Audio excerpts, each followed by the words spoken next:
الحمد لله الذي هدانا إلى الإسلام وأرسلنا محمدا صلى الله عليه وسلم نبيا ورسولا نحمد الله تعالى على هذه النعم نحمده نستعينه ونستغفره ونعوذ بالله من شرور أنفسنا ومن سيئات أعمالنا من يهده الله فلا مضل له ومن يضلل فلا هادي له أشهد أن لا إله إلا الله وأشهد أن محمدا عبده ورسوله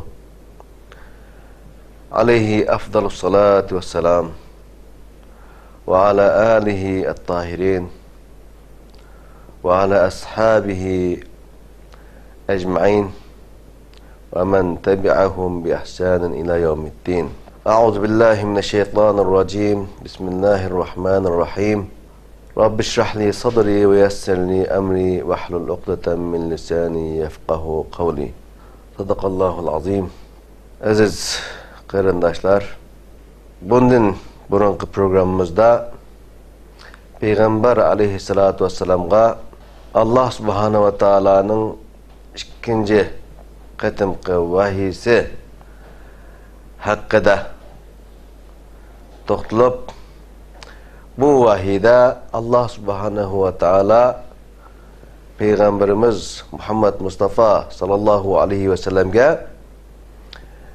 Muddassir suresini nazil qilganligi va bu Muddassir suresininki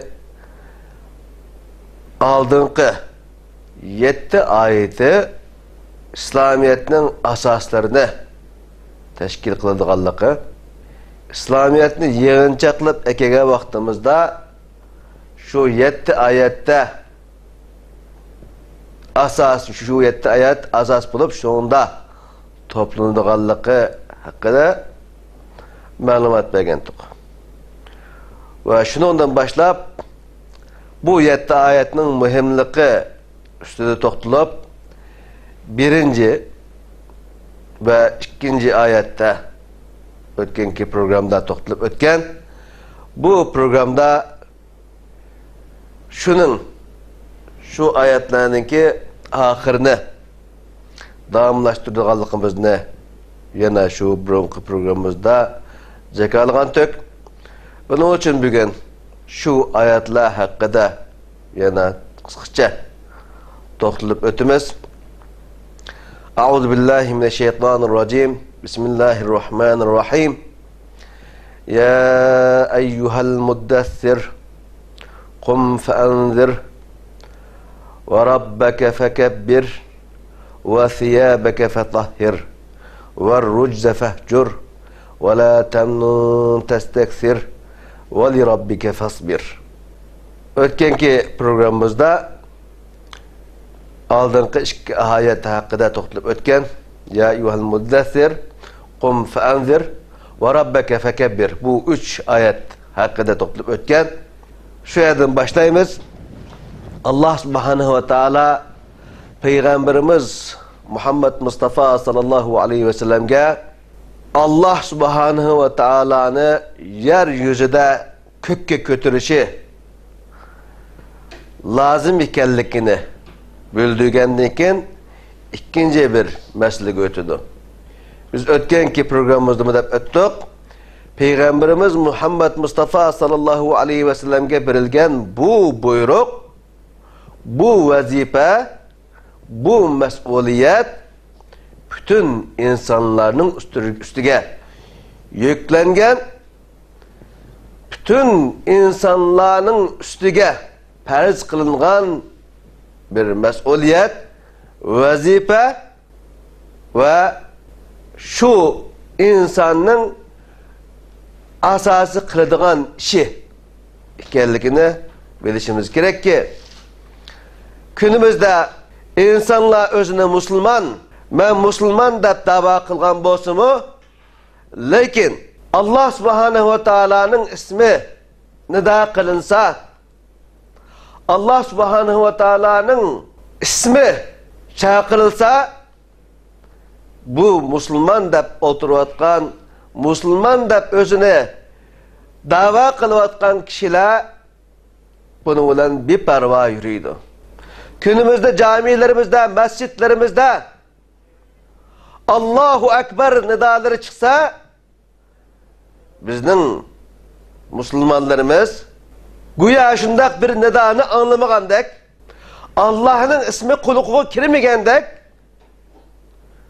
özünün hayatıga ravan buludu. Ama Allah subhanahu ve taala Muhammed Mustafa sallallahu aleyhi ve sellem'ge bergen bu vazifeni bütün insanlığa bergen. Muhammed Mustafa sallallahu aleyhi ve sellem mesul bolgan bu vazife bütün insanlar hem mesuldur. Bunun için bizning en birinci vazifemiz Allah subhanahu ve taala'nın ismini bütün dünyada üstün kılıştan ibaret. Bu şundak bir vazife ki, şundak bir mesuliyettir ki, bu mesuliyetke tayyorlik qilish gerek. Bu vazifeni erişke aldın ala hazırlık qilish gerek. Çünkü bu vazife yeni bir dünyanın, yeni bir hareketinin başlanganlığının ifadelaydi. Yeni bir hareketke, yeni bir vazifege, yeni bir hayatta atlanış aldıda bazı bir tayyorlikla buluş gerek. Allah subhanahu ve taala Musa aleyhissalatu vesselam'ni turtaqqa çağırganda ve Musa aleyhissalatu vesselam Tuva degan joyga, muqaddas joyga kelgan vaqtida Allah subhanahu ve taala Musa aleyhissalatu vesselamga xitob qilib İhla' na'layka inneke bil vadil muqaddasi Tuva. Ey Musa, sen ayaklarını çıkar. Ayaklarını çıkarıver. Çünkü sen Tuva degen mukaddes joydasan. Çünkü sen ey Musa en ağır mesuliyetini eriş aldın sen. Çünkü sen ey Musa Perverdigarın bilen kürüşüş aldın sen. Çünkü ey Musa sen alemlerinin perverdigarı bulgan Allah bilen kürüşüş aldın sen. Onun için sen ayaklarını çıkarın degen. Allah subhanahu ve taala yana bu yada Peygamberimiz Muhammed Mustafa sallallahu aleyhi ve sellem'ge hitap kılıp dedi ki وَثِيَابَكَ فَطَهِّرْ sen kiyimlerini pakla degen buyrukni berdi. Çünkü Peygamberimiz Muhammed Mustafa sallallahu aleyhi ve sellem bu buyruklar bilen yeni bir hayat atlattı. Yeni bir hareketini başlatış aldı idi. Yeni bir inkılapның komandanlığını kılıç aldı idi. Onun için yeni bir hareket, yeni bir hayat, yeni bir vazifeni ada kılış aldı turgan adam elbette onunla tayyorlik qilishi, kiyim-kechaklarni tuzashi, paklashi lazım. Günümüzde insanlar birer vazifeye kirgan vaqtida, birer hizmetni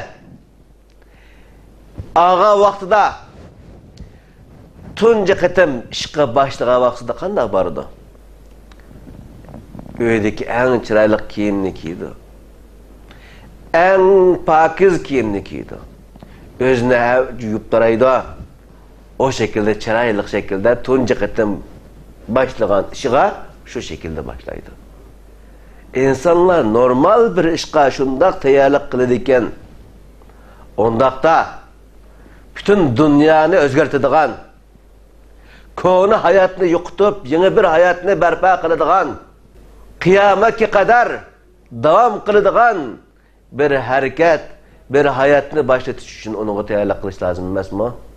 Albatta lozim.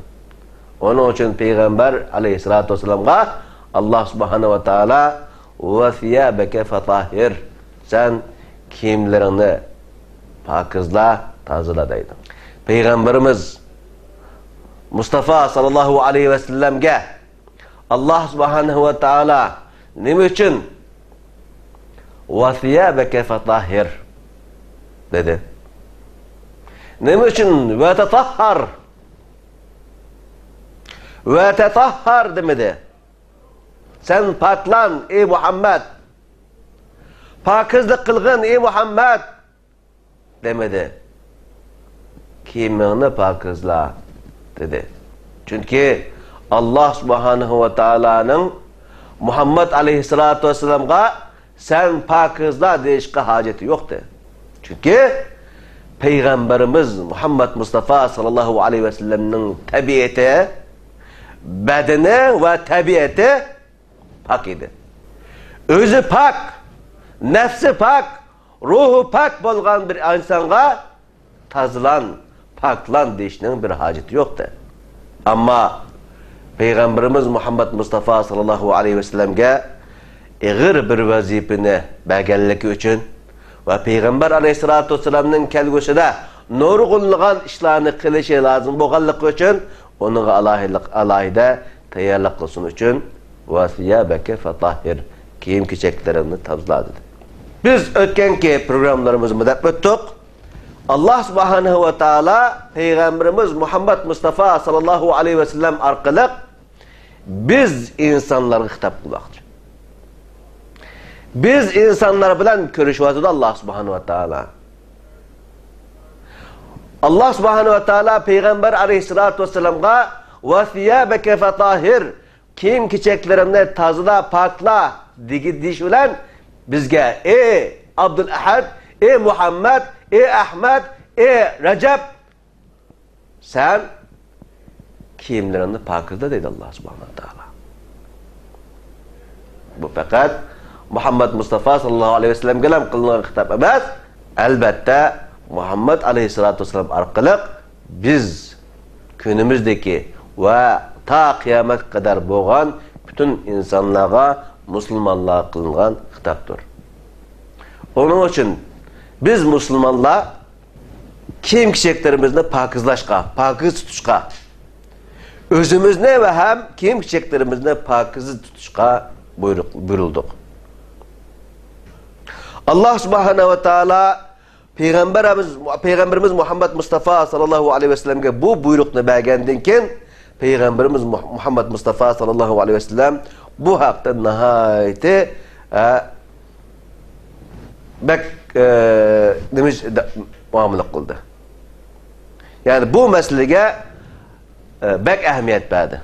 Şunun için Peygamber aleyhissalatu vesselam'ın ki nurgunluğun hadisi de muşu tazlıkka dair bu tazlıkni ifadelaydigan, tazlıkni teşvik qiladigan, tazlıkni undaydigan hadislarni ko'ralaymiz.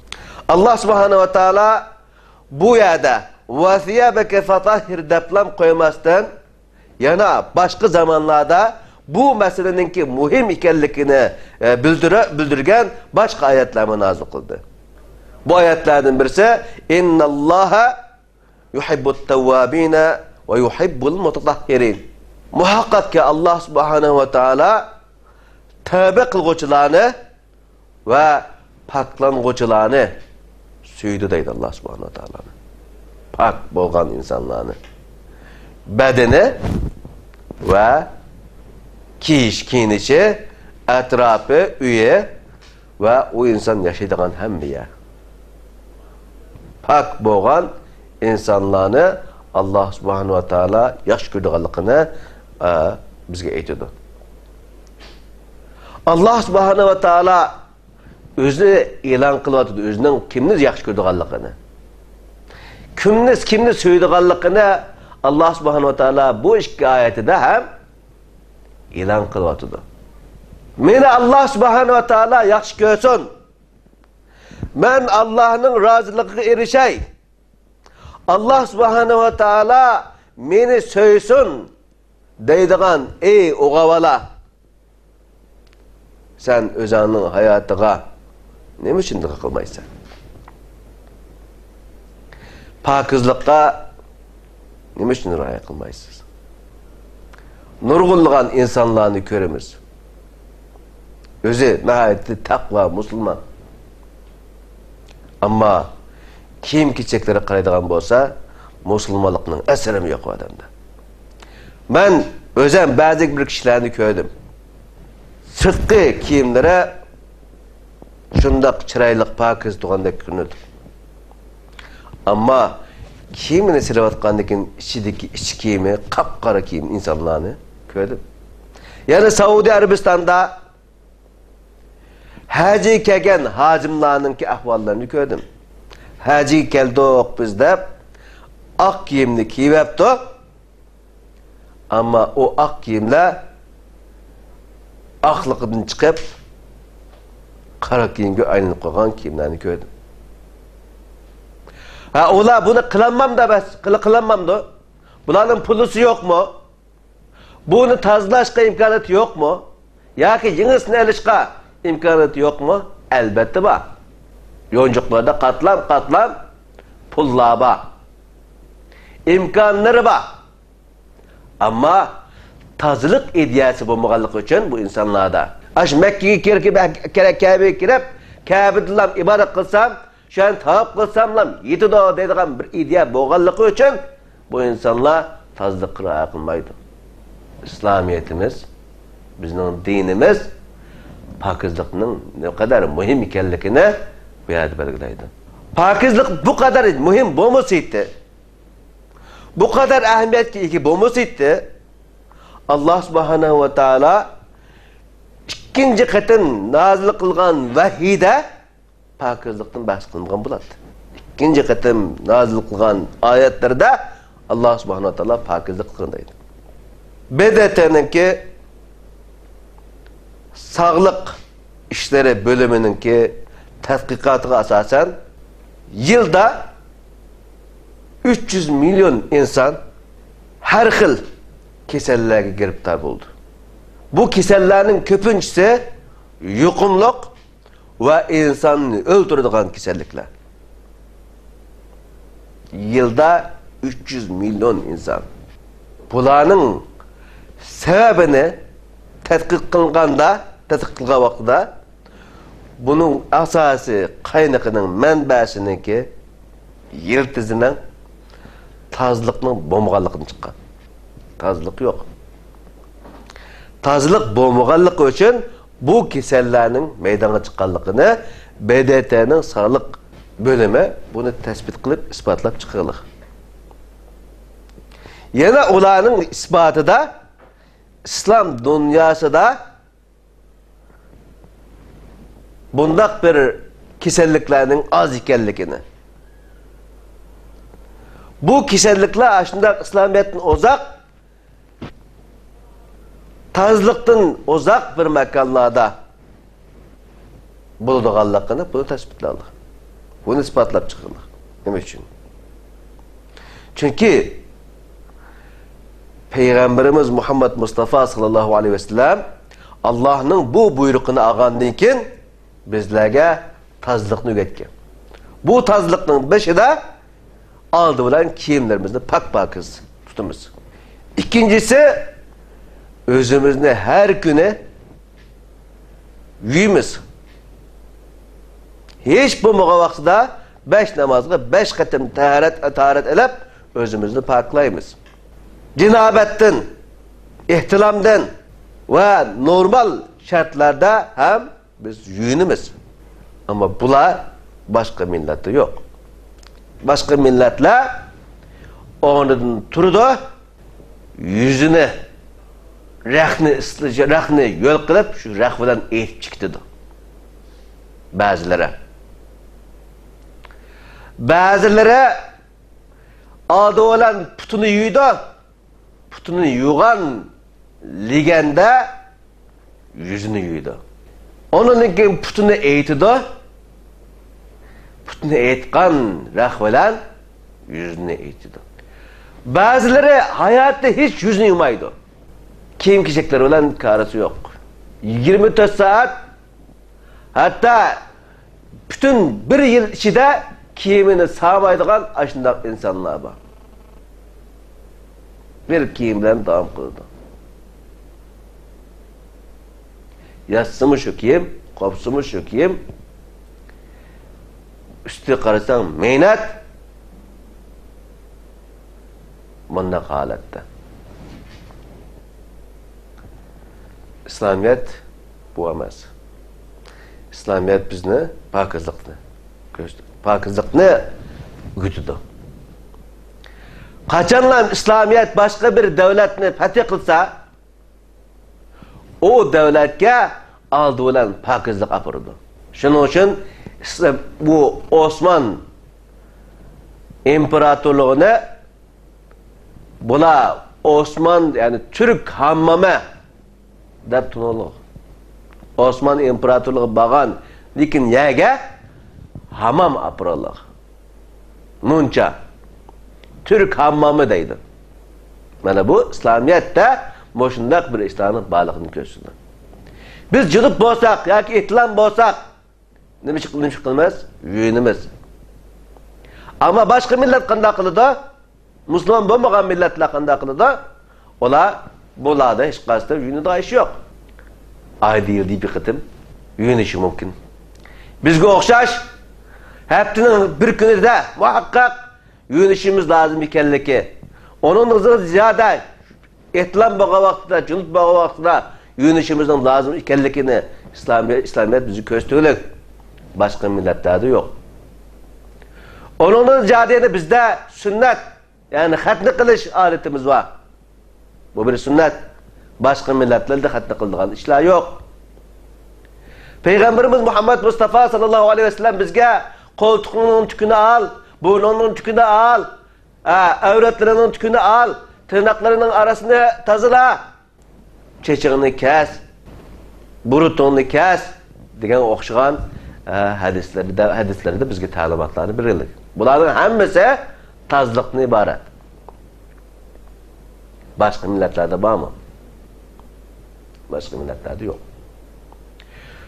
Şunun için olada bu xil kesellikler nihayeti köpek bitirlik. Ama Müslümanlarda bu xil kesellikler az. Az deyimiz çünkü bar buluşu bu xil keselliklarniki İslam dünyasının İslamiyet bilen hüküm kılınmaganlığı için Müslümanlar özünü kandak idare kıldıganlığı bilenmegenliginden çıkıdı. Müslümanlara yetkicilik imkaniyetler tayyorlab berilmegenliginden çıkıdı. Onun için Allah Subhanahu ve Taala'nınki bu buyruğu asasen biz kiyim-kecheklerimizni pakız tutuşumuz lazım. Kiyim-kecheklerimizniki bek kıymetlik mondaq noç kiyim buluş şart emas. Raxtları addi normal bolsa mı? Ama pakiz, retlik giyinişimiz lazım. Çünkü biz Müslüman. Müslüman degenin asası vazifesi ötkenki programımızda degendek başkalarını davet kılıştan ibaret. Allah'ın yoluga, Allah'ın dinine davet kılıştan ibaret ki Allah'ın dini bütün dünyaya umumlasın. Sizin kiyim-kechekleriniz meynet olsa, kiyim-kechekleriniz ratsiz olsa, süpetsiz olsa, siz kim işinirdi? Sizge kim dilini açıdı? Sizden kim heybetlenirdi? Bunu öyle görüşümüz lazım. Kiyim-kecheklerimiz meynet, qalaymagan, özümüzge yaraşmagan kiyimlerini kiygen halatda başkalarını İslam'a davet kılımız degenin bir faydası yok. Çünkü başkalar aldı olan seninki taşqi körünüşün qaraydı. Taşqi körünüşünge. Taşqi körünüşün adamdek bolsa ondan keyin sana o adam yakınlaşıdı. Köngli sana ısıydı. Sen köngli senden su içidi. Sana ümit bağlaydı. Ama sen avara, bicara, kiyim-kecheklerin veyrana, bunda bolsa, başkalar sana itibar vermeydi. Onun için burunqi davetçiler, burunqi alimlerimiz kiyim-kecheklerge nihayeti bek ehmiyet berdi. Bularning beshida İmam Hasan al-Banna rahmetullahi alayh. İmam Hasan al-Banna'niki resimlari qaraydigan bo'lsakmi, hozirmi? Shundaq sifatli kiyingan bir odam ekanligini ko'ralaymiz. Günümüzde endi yashab vafot bo'lgan Erbakan Ustaz Erbakanmi eng chiroyli, eng retli kiyinadigan odamdi. Her ikkilisi dunyoni titratgan insonlar. Hatta Ustaz Erbakan'dan so'ralgan vaqtida siz nima uchun bunday şekilde kiyinasiz? Eng do'sh kiyingan odam deb tunildingiz siz nima uchun bunday kiyinasiz degan vaqtida Ustaz Erbakan nima deb javob bergan? Men musulmonim.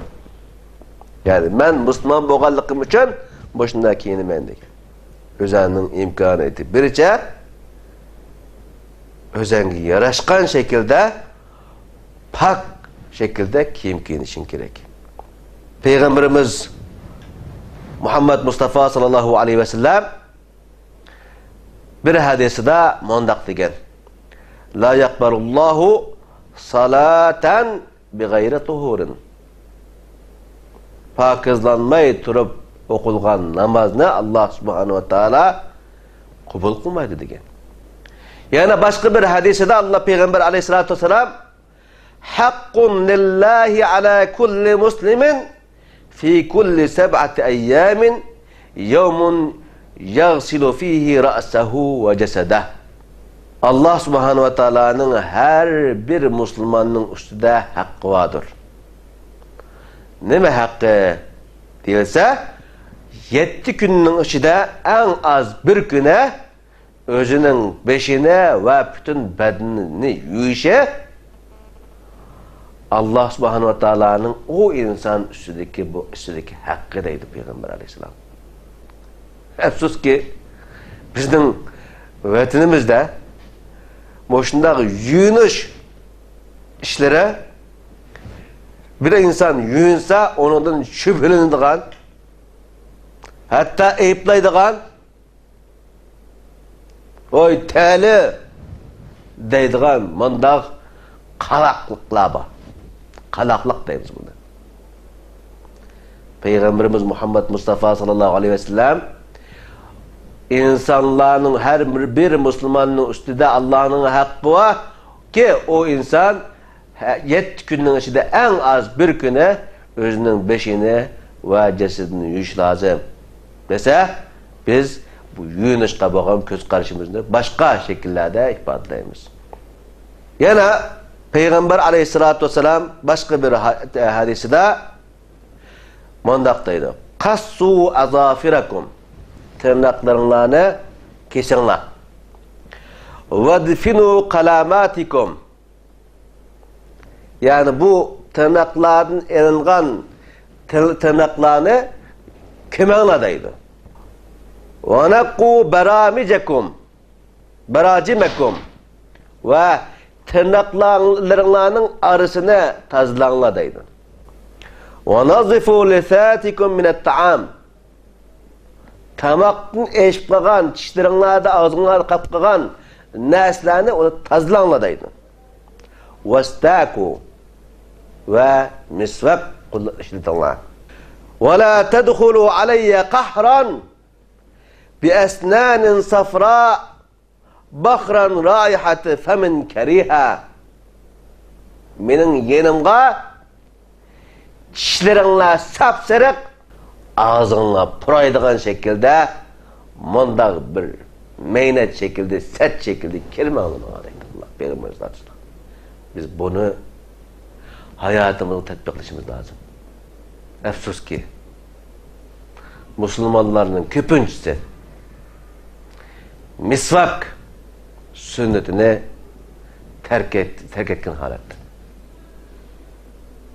Müslümanların kişileri qaraydigan bolsan, kişileri sapsırık. Çünkü o misvak işletmegen. Peygamber aleyhissalatu vesselam tamak yege vaqtlarda ağzınlarını tazlanglar, dişleringlarni tazlanglar. Sizlarga bunda ağzınlar puraydigan holatda meni yanıma kirmanglar debassa, biz Müslümanların içinde tamaklarını yap bulup dişlerinde tamaklarının kaldığı olan hingit girirler insanlar. Biz Müslüman braderler. Tamak yiyken vaktimizde dikkat bilen işimiz gerek. Tazlıkqa riaya qilishimiz gerek. Tamak yap bo'lgandan keyin bu tamakning asarlarini ağzımızdan, dişlerimizden yuqtishimiz gerek. Peygamberimiz Muhammed Mustafa sallallahu aleyhi ve sellem mening yanımga ağzınla purgan halatda kirmanglar deydi. Peygamber aleyhissalatu vesselam insan ve peygamber buluş sübütüven bunu davatsa, sen ey Müslüman Allah bilen küreşken vaktinde, Allah bilen küreşkili bağan vaktinde sen ne için bunu teyarlı kılmaysan? Sen her namazda Allah bilen küreşmemsin. Her namazda Allah'a hitap kılmamsın sen. Her namazda Allah'a yalvarmamsın. Ağzın purgan, meynet halatta Allah'a kandak dua kılalaysan. Onun için biz Müslümanlar tazlıkka riaya qilishimiz gerek. Hem bedenimizni, hem kiyim-kechaklarimizni tazlashga riaya qilishimiz gerek. Tazlashga ahamiyat berishimiz gerek. Misvak sünnetini amaldan qoldirmasligimiz gerek. Peygamber aleyhissalatu vesselamga Allah subhanahu ve taala ve thiyabeke fatahhir dedi.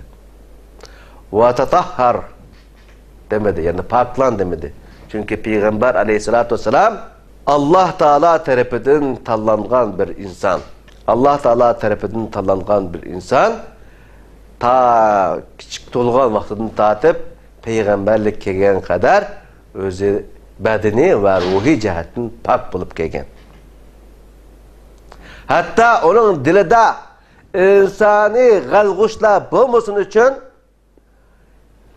Muhammed Mustafa sallallahu aleyhi ve sellem 2 yaşında kirgen vaxtida Cibrail aleyhissalatu vesselam'ni öğretip Allah subhanahu wa ta'ala onun kalbini suğurup elep tazalap yiyip tekrar sap koygan. Bundaq bir şahsiyette bir kişi boğalık için Peygamber aleyhissalatu vesselam onun başka taraftan tazlışının gipini kılış ahmeti yok. Onun için Allah subhanahu wa ta'ala وَثِيَابَكَ فَطَاهِرْ yani küfrünün, şirkinin, müşriklikinin kiyimlerini selvetip yeniden tevhidinin, akidenin, vahdaniyetinin kiyimini kegin iyi Muhammed deydi bir adam. Biz hazır mı kardeşler? Burunlu kiyimlerimizni selvetip yeniden bir hayatka, yeniden bir hareketke atıldıgan kiyimni kiyişke biz teyarlık kıvatamız kardeşler. Allah subhanahu ve taala bizlerni hayatımızın yenilişimizne, yeni bir hayatka atılışımızne, İslam için hizmet kıldıgan kişilerin kılışına tileyimiz. Allah subhanahu ve taala günahlarımızı affak olsun. Bu program asnasında, bu programını davatkan vaxtlarımızda tilimiz hatalaşıp kalgan bolsa Allah subhanahu wa ta'ala'dan affet dileyimiz. Kilaki programı kadar bütün qarindaşlarımızla, köygüçüler ve anlıqçılarımızla, mehmanlarımızla Allah subhanahu wa ta'ala amanet kılman. Vesselamu aleyküm ve rahmetullahi ve berekatuhu. My Lord, my sins are like the highest mountain. My are very few, they're like a small pebble